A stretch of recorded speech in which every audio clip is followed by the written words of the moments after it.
Bonjour, c'est Drawer et dans cette vidéo je ne suis absolument pas centré dans le cadre, c'est troublant, parce qu'en fait je vais afficher des trucs là, ou des trucs comme ça, mais pas des trucs comme ça. Je vous avais fait une vidéo de tirage au sort pour un tournoi de films d'horreur. Il faut savoir que Sofiane a ce concept qui m'a inspiré largement, et d'ailleurs il a fait un tirage sur les films d'horreur. Donc ses abonnés ont participé à des questionnaires sur Twitter, sur Instagram, des sondages, et ils ont répondu. Donc là en finale je crois qu'il y a Shining contre ça. Hello darkness, my old friend. I've come to talk with you again. Donc on va voir, vous, mes chers abonnés qui êtes des passionnés de cinéma d'horreur, de genre en particulier, on va voir ce que ça donne pour vous. Et en même temps, je donnerai mon avis sur chacun des films et on verra mon classement, votre classement versus mon classement. Est-ce que ce sera les mêmes réponses? On ne sait pas. Donc c'est parti, le premier match était Le Silence des Agneaux versus The Thing. Donc déjà un premier match qui est plutôt compliqué. Et vous avez fait gagner Le Silence des Agneaux. Alors, chose que je peux comprendre facilement, parce que Le Silence des Agneaux est un film qui a très bien marché, et un film très populaire, donc c'est un thriller horrifique qui fonctionne super bien. Je comprends votre choix. L'éleveur vous a-t-il fait faire une fellation? Vous a-t-il sodomisé?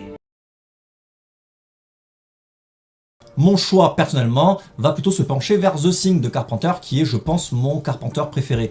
L'ambiance est complètement folle, les acteurs sont fous, il y a Kurt Russell qui est carrément magique. Puis voilà, les effets spéciaux, tout est cool dans ce film, donc je l'aime particulièrement. Je l'ai même en fond d'écran de mon téléphone. Là, tout le monde s'en branle, hein, à peu près. Le duel suivant, c'est Don't Breathe de Fede Alvarez contre Grave de Julia Ducournau, donc film français. Vous avez choisi Grave.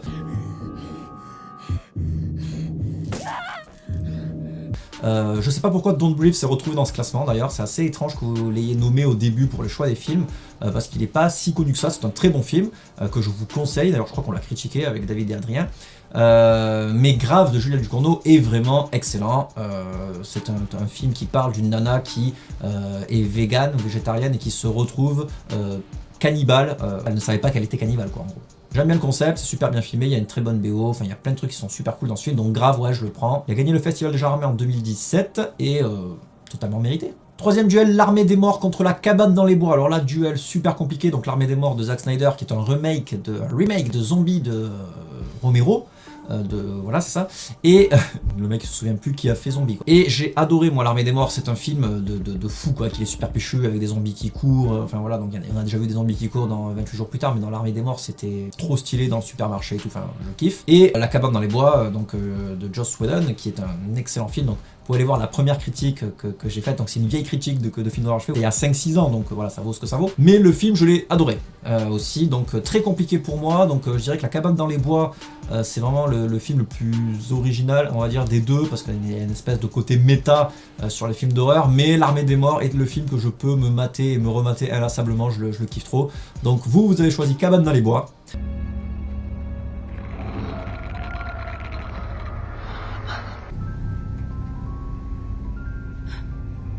Moi j'ai choisi L'Armée des Morts. Quatrième match, Human Centipede versus Get Out. Alors Human Centipede, le film voilà, qui est une des critiques qui a fait le plus de vues sur ma chaîne parce que le film est totalement dégueulasse, donc du coup vous avez envie de voir ça, vous aimez le crade. Versus Get Out, donc le film qui se veut antiraciste de Jordan Peele, voilà, espèce de satire sociale fantastico, thriller, horrifique. Vous avez choisi Get Out, c'est très bien. Moi je vais pas choisir Get Out. Enfonce-toi dans le sol. Non. Si. Ne gâchons pas la matière grise. Je vais choisir Human Centipede. Ouais, juste parce que je préfère... Ah, il est quand même bien... il est pas super bien Human Centipede, c'est juste le concept qui est bon. Non, je vais prendre Get Out. Je vous suis sur celui-là. Mais Get Out est pas ouf. Il est bien, mais pas... Get Out. Cinquième match, The Visit de Shyamalan versus 28 jours plus tard de Danny Boyle. Donc là, vous allez choisir 28 jours plus tard. Et effectivement, 28 jours plus tard pour moi aussi, il n'y a pas à chier.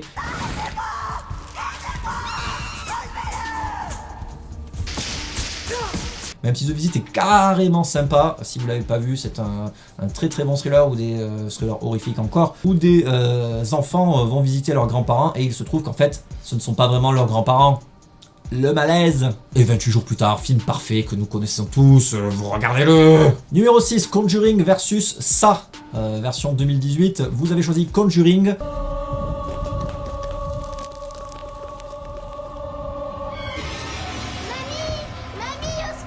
Alors là, j'ai du mal à choisir parce que Conjuring, je l'ai pas vraiment aimé. Ça non plus, il est sympa, mais j'ai quand même préféré ça. Donc je vais prendre ça. Regardez-le! Match numéro 7, Alien versus Martyr. Donc Alien, le grand Alien de Ridley Scott, évidemment, que vous avez choisi, hein, parce que c'est le plus populaire.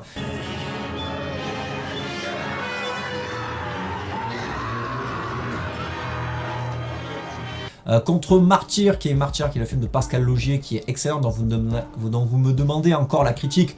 Je la ferai un jour, je vous promets. Mais voilà, choix difficile pour moi, hein. Franchement, choix difficile parce que Martyr quand même est un film français qui est vraiment parfait. Il a eu même un remake américain donc, qui était bancal apparemment, je l'ai pas vu, mais je me doute qu'il l'est. Alien, c'est quand même la vie. Martyr, putain, c'est super dur là.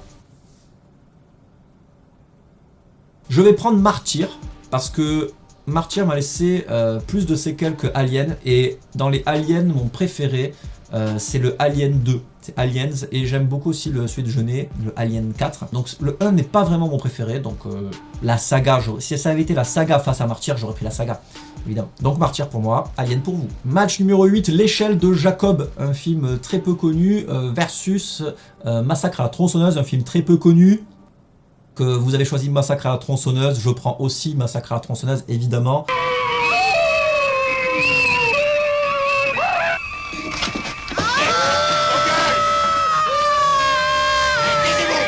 Film de Toby Hooper de 74 qui est juste parfait, j'ai fait une critique, vous pouvez aller la voir. Pour l'échelle de Jacob, il y a le Fossoyeur qui a fait une critique, vous pouvez aller la voir, au moins vous en saurez un peu plus sur ces films. Donc pourquoi j'ai choisi Massacre à la tronçonneuse?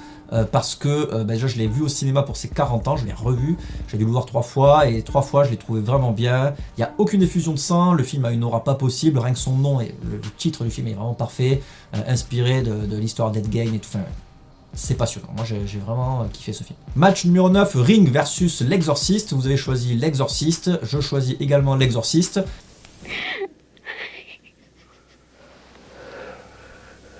Espèce de salopard! Parce que je l'ai vu il y a récemment dans une église au festival fantastique de Strasbourg. Là je vais y arriver, putain, le mec il trouve pas ses mots. Ce film n'a pas vieilli quoi, le film est de 73, 74, non ça c'est 78, le film est de 74. Donc après vérification, le film est de 73, bon ça va à un an près, et il est excellent. Ça veut dire, voilà, Regan, qui est un personnage emblématique, Ellen Burstyn, qu'on retrouve dans Requiem for a Dream, qui est une actrice fabuleuse. Non, franchement, le film n'a pas pris une ride, et ça c'est fou quoi, pour un film qui a plus de 40 piges. Numéro 10, The Witch versus Shining. Alors The Witch est un film de Robert Eggers qui est un film assez récent, 2014, 2015, un truc comme ça, 2015 je crois. Donc Shining est un film de Stanley Kubrick de 1980 qui est un monument du cinéma, donc vous avez choisi Shining. I'm not gonna hurt you. You didn't let me finish my sentence. I said, I'm not gonna hurt you. I'm just gonna bash your brains in. I'm gonna bash them right the fuck in. Je prends aussi Shining parce que j'adore ce film. Un jour je ferai une critique et elle sera très longue et détaillée, mais c'est du boulot, donc laissez-moi le temps. Et The Witch, même si c'est un très très bon film, et bon, pour l'instant il n'a pas encore l'aura de Shining. Est-ce qu'il aura son aura et tout un jour? Je ne pense pas, mais c'est un très bon film qu'il faut voir, hein, The Witch. Regardez-le! Match numéro 11, Evil Dead 2 versus It Follows. Vous avez choisi Evil Dead 2, mais le match était super serré, il y a eu du 50%.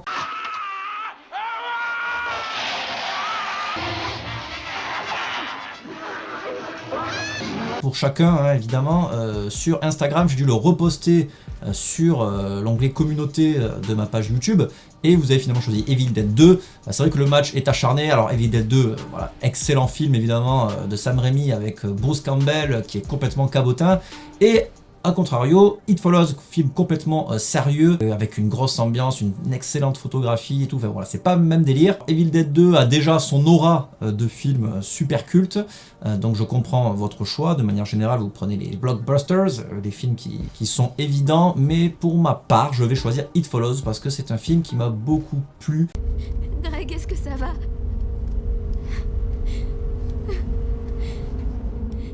Greg?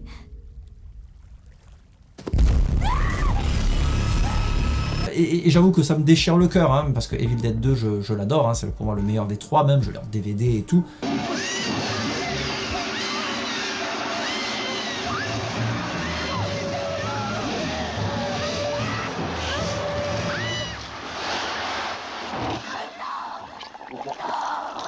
mais j'ai envie de dire It Follows quand même. Voilà, c'est mon choix, laissez-moi. Match numéro 12, vendredi 13, le premier chapitre, versus Les Dents de la Mer, le premier chapitre aussi. Vous avez choisi vendredi 13 parce que vous êtes des foufous et que vous êtes Team Jason.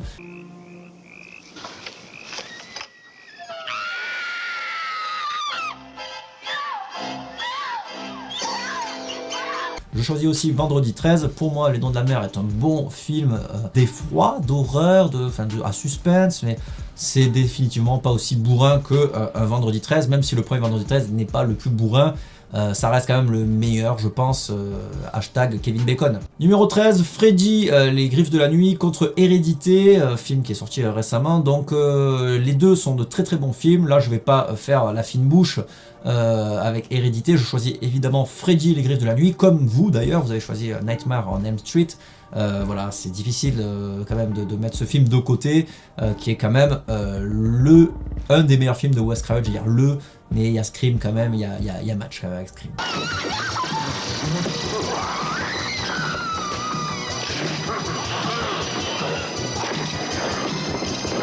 Ouais, non, même Freddy est quand même largement mieux que Scream, le Boogeyman il défonce tout. Et sans Freddy, il n'y a pas Scream en fait. Match numéro 14, Paranormal Activity versus Blair Witch Project. Alors là c'est marrant parce que les deux sont des found footage. Paranormal Activity est là plus pour se faire du pognon. Blair Witch s'est fait du pognon sans faire exprès, mais a lancé la mode des films filmés caméra sur l'épaule. Et du coup, oui, Blair Witch Project, moi, m'a fait super flipper. Vous avez choisi celui-ci.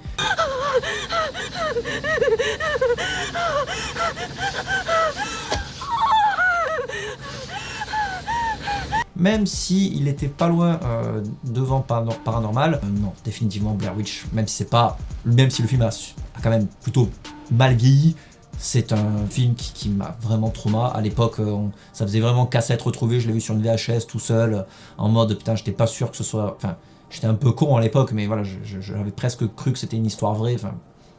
Du génie quoi. Match numéro 15, Halloween, pas celui de 2018 mais celui de 79, c'est ça hein, celui de Carpenter donc, 78, versus Saw, le premier du nom. Vous avez choisi Saw. Quoi, vous êtes chirurgien? Ouais.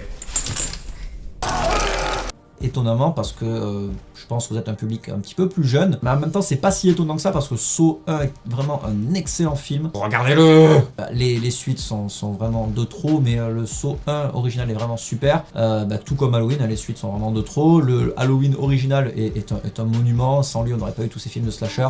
Là pour le coup je vais choisir Halloween parce que Halloween, ce film est un pionnier, mais j'ai quand même préféré Saw dans le fond. Saw m'a plus brain, je vais prendre Saw en fait. Les deux sont... Ah putain, t'es dur hein. Je vais prendre Saw, parce que le film m'a plus marqué, on se la joue pas, films qui ont marqué l'histoire, vraiment ceux qui nous ont plus plu, donc Saw quand même. Dernier match numéro 16, Amityville versus La Colline à des Yeux. Vous avez choisi La Colline à des Yeux, donc de Alexandre Aja, pas l'original de Wes Craven, j'avais bien précisé. J'ai vu les deux, j'ai vu l'original et le remake, j'ai préféré le remake, c'est assez rare les remakes qui valent le coup, celui-ci est vraiment cool. La filmographie d'Alexandre Aja est plutôt inégal on va dire, mais celui-ci est vraiment bien, il est plutôt brutal. On l'a même programmé en Crazy Video Night, notre première soirée où on mettait des films de genre sur Montpellier. On a eu très peu de monde, au final on est très déçus, mais bon, on l'a programmé, on a eu le mérite de le faire.